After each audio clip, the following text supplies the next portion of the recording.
Eso que acaban de ver ustedes es China, es Beijing, es el reino en el cual se presupone que el desarrollo tiene ese costo, el costo de la contaminación y por ende el costo del cambio climático. Y estábamos hablando de esto con Javier Corcuera, que fue director de la Fundación Vida Silvestre y que fue presidente de la Agencia de Protección Ambiental del Gobierno de la Ciudad de Buenos Aires.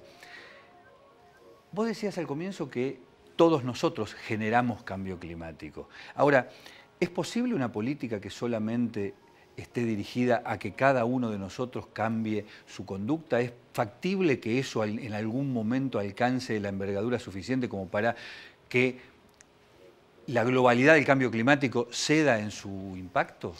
Mira, esto parecía una ecuación sin solución hasta hace algunos años en que empezaron a acelerarse cambios de hábito, básicamente debido al impulso de gobiernos locales.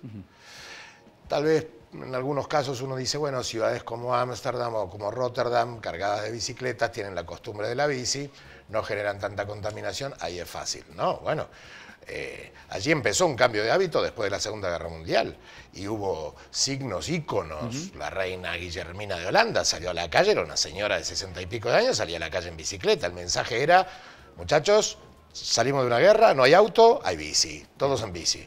Esa costumbre se instaló. Instalar costumbres en una población, cuando no está acostumbrada a dejar de derrochar el agua, como por ejemplo nosotros los porteños, o la energía eléctrica hasta que sea finalmente desubsidiada, sin duda que es difícil. Pero muchas ciudades en el mundo, y especialmente las de mayor tamaño, muchas de ellas agrupadas en la red C40, han empezado a generar cambios de hábitos con una mezcla de estímulos fiscales, subsidios a la construcción sustentable, a los automotores eléctricos en lugar de emisores de dióxido de carbono y metano, subsidios a la bicicleta. Esto también ha empezado a ocurrir en Buenos Aires. Ahora, esos cambios de hábito pueden ir dándose, pero llevan tiempo. La pregunta es exactamente esa. ¿Hay tiempo para eso? Porque esos cambios de hábito, además de que como todo cambio de hábito tiene una lentitud propia, están a contrapelo de una urgencia. Cuando uno lee los informes del Panel Intergubernamental de Cambio Climático de Naciones Unidas, lo que señalan es el descenso en los niveles de emisiones tiene que ser ya. Y eso no se ha verificado. Entonces, ¿no hay ahí como dos velocidades contrapuestas? Por supuesto. La historia nos muestra que los grandes conflictos en el planeta históricamente han surgido porque las sociedades no se adaptaban al cambio y ocurría el conflicto para finalmente enfrentarlo. Es muy probable que en este caso también tenga que ser así, pese a los cambios que ya se están llevando a cabo. Un ejemplo, la gente no lo sabe muy bien ni sabe cuál es tal vez la implicancia, pero ya hay una fecha para el fin del hielo marino en el Polo Norte. Y esto no es una previsión en base a un modelo computarizado para ver que tal vez ocurra. No, es una fecha en el calendario. Ya. Sí, porque hay un estudio de la disminución paulatina del hielo sobre el casquete polar ártico y que está demostrando que la aceleración está funcionando en forma de espiral. La llaman la espiral de la muerte los técnicos, aunque exageran un poco ese término, pero ya sabemos que en septiembre de 2015 va a ser el primer verano totalmente libre de hielo sobre el mar glacial ártico. Frente a eso, en general, la gente dice, no se hace nada, los políticos no hacen nada, y fundamentalmente tienen, lamentablemente, un espejo bastante válido en el que mirarse, que es la Convención de Cambio Climático, que lleva más de 20 años sin haber podido llegar a una acción concreta. Así es. ¿No será que se está errando la herramienta? ¿La herramienta de negociación, la herramienta, o el ámbito de la negociación, o los instrumentos? Sin duda que hay una oportunidad ahora. Ha habido un cambio en la posición norteamericana. El presidente Obama anunció por fin, algo que se venía esperando desde hace muchos años, metas propias para los Estados Unidos de reducción de gases de efecto invernadero, y otro elemento importante es que China anunció que va a tener metas, cosa que hasta ahora se oponía ni siquiera a poner grupos a estudiarlas. Eso permite avisorar que tal vez en la reunión de la COP en Lima, que es la previa a la de París en 2015, donde hay que encontrar qué es lo que sigue después del protocolo de Kioto, tal vez haya algunos avances. pero también es cierto que se ha ido tan lento que probablemente la sociedad no vea la importancia de esos avances, y es que tampoco en el fondo entiende los impactos sobre la vida diaria. Claro. De este problema. En parte, esto es por culpa nuestra, Sergio. Es culpa de todos los ambientalistas que no hemos logrado comunicar suficientemente claro a la gente de qué sirve saber que va a cambiar el clima, más allá de que va a llover más seguido y hay que prepararse para inundaciones. Pero frente a eso, la gente en general lo que percibe cuando logra asimilar el mensaje es que es inerme frente a eso, porque no tiene una herramienta, sale con un tenedor a luchar contra Godzilla. Sin embargo, hay que contarle a la gente que cuando va cambiando el clima, que es lo que está ocurriendo y va a seguir ocurriendo, hay que adaptarse, y no solamente para ponerse un paraguas antes de salir de casa. Los productores del agro, por ejemplo, van a ver distinto el mapa productivo argentino.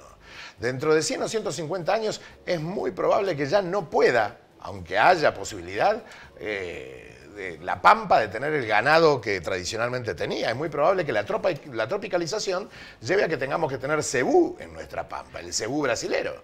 Y entonces, ¿se van a adaptar los suelos patagónicos para hacer la futura Pampa argentina? No va a alcanzar el tiempo probablemente.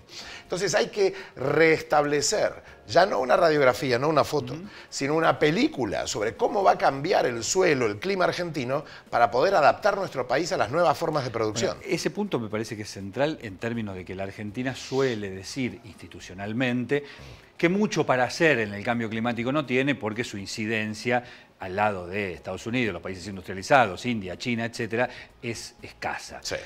Pero lo que vos estás introduciendo es un elemento crucial, es decir, la Argentina tiene mucho para hacer hacia adentro respecto al cambio climático. La Argentina tiene que adaptarse y tiene que prepararse para incluso aprovechar las buenas noticias que tal vez le traiga el cambio climático en algunas regiones. Seguro.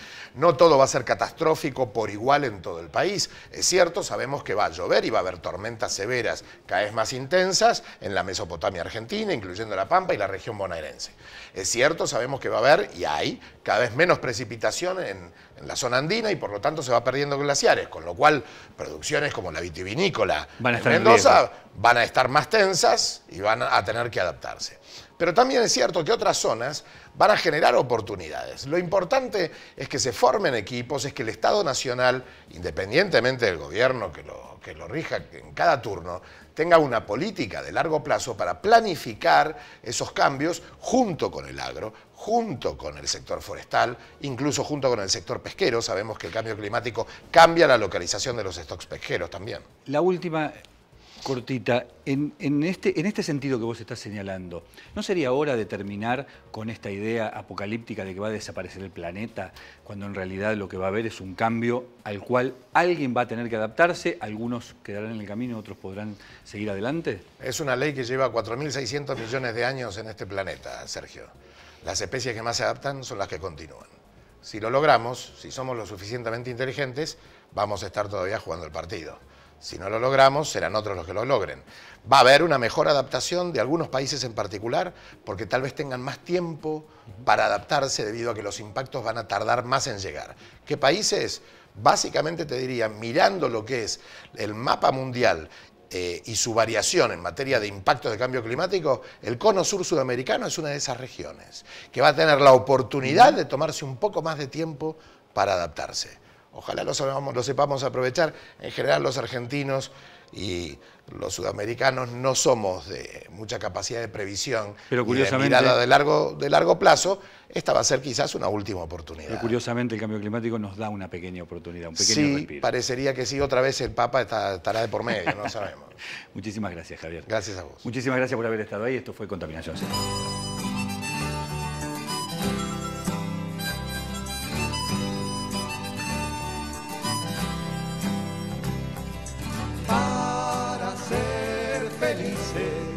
Solo necesitamos respirar el aire puro, pero el aire está contaminado.